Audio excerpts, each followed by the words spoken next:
In the gleaming towers of Vanguard Capital, where fortunes were forged in the fire of ruthless ambition, Alara Voss reigned supreme. At 38, she was the youngest female CEO in Wall Street history, a billionaire visionary with raven hair cascading like midnight, silken eyes like polished emeralds, sharp enough to cut through boardroom bluster. Her office perched on the 72nd floor, a sanctuary of glass walls and minimalist chrome, overlooking the ceaseless pulse of Manhattan. But beneath the veneer of unassailable success, Alara harbored a quiet storm. The market was crashing, whispers of recession echoing like distant thunder, and her latest merger teetered on the brink of collapse. Sleepless nights blurred into dawn, her reflection in the floor-to-ceiling windows a ghost of exhaustion. It was well past midnight on a rain-lashed Tuesday when Elias Hawthorne pushed his mop across the marble expanse of the executive suite. Elias was 62, a shadow in the machine, a janitor whose wiry frame and salt and pepper beard blended into the night shift's anonymity. His hands, calloused from years of scrubbing away the remnants of excess, spilled champagne, crumpled memos of million-dollar deals, moved with the quiet grace of someone who had long ago surrendered to rhythm over rebellion. He wore the standard-issue gray uniform, faded at the cuffs, and his eyes, a deep hazel flecked with gold, held the weight of unspoken stories. Alara slumped at her desk, surrounded by holographic charts flickering like dying stars.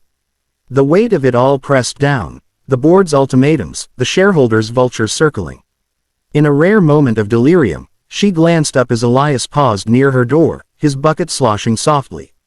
A wry smile tugged at her lips, born of desperation masked as levity. "Hey, you," she called out, her voice a velvet whip.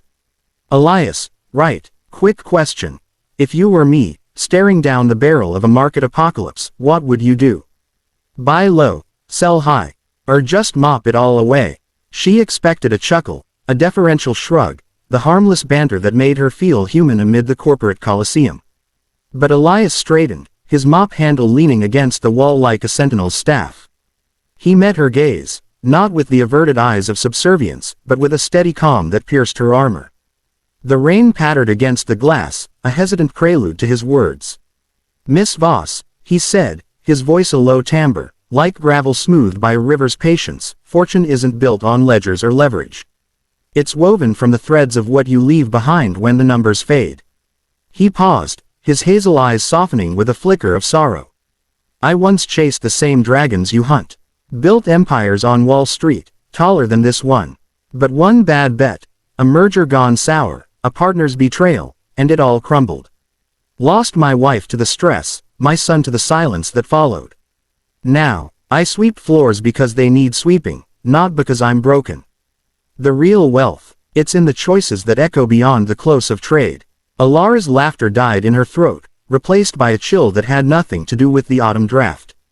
His words hung in the air, simple yet seismic, cracking the foundation of her world.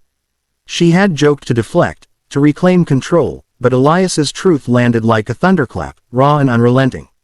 For the first time in years, she felt seen, not as the titan, but as the woman fraying at the edges.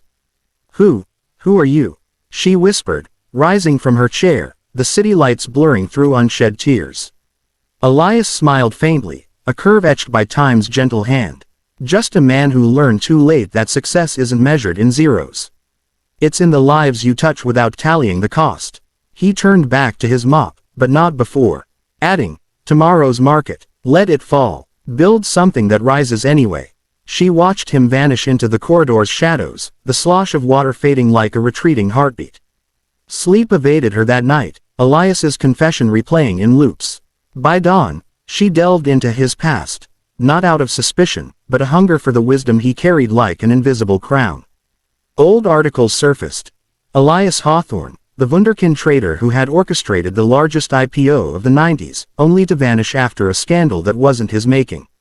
A whistleblower betrayed, a fortune evaporated, a family shattered.